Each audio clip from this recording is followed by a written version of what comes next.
Oh guys, magpapasok ka na. At ang mga kapatid nyo, mga anak nyo, mga apo nyo, i-assist nyo na B. So meron naman tayong bagong program na We Have Educational Cash Assistance. Dito nyo malalaman yung eligibility, yung kailan pwede siyang i-claim, at kung sino mga qualify. Ito yung kinakain ko. Alert na ng mga DDS dyan B.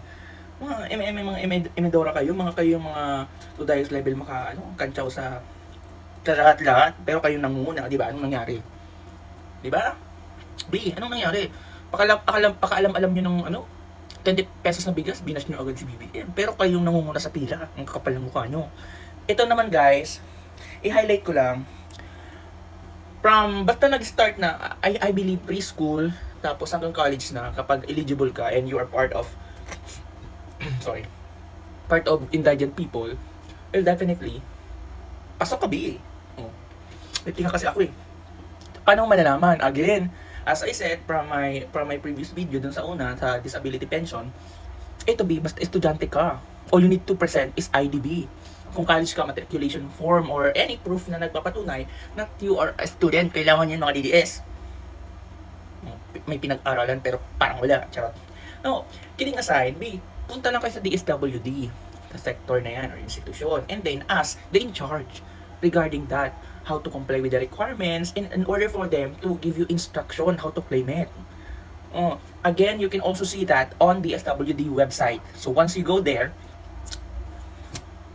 look for it, or search lang sa Google or Safari websites, or input URL, text box, that educational cash assistance by current administration B. Actually, noon pa naman ito, parang ini-iterate lang ngayon kasi para hindi naman sabihin na kasi yan bang unknown na mga assistants, you have to claim it. So anong use ng social media? And I am just here trying to help those na hindi alam na meron palang mga ganito. B, lusog na B, anong ginagawa mo?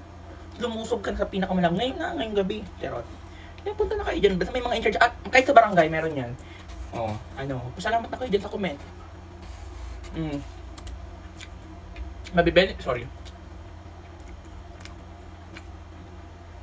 Mabibenefit nito yung mga tao, yung mga batang parang walang pag-lari, di ba kulang yung pera pang aral, pang bili ng mga gamit, hirap nyo na yan.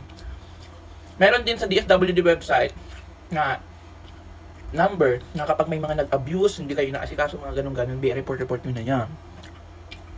Diba? So yan na muna tayo. Mga gawain to ng ng administrasyon. Again, dati nang merong mga ganito, nire-reiterate lang, and talagang ini-enhance lang. Para lahat kayo na mga kailangan talaga, especially yung mga nasa preschool, into college, magkagawa o makakuha ng ganito. Diba? Ang taas ng illiteracy sa atin. Dahil mga DDF. Mag-aral na B.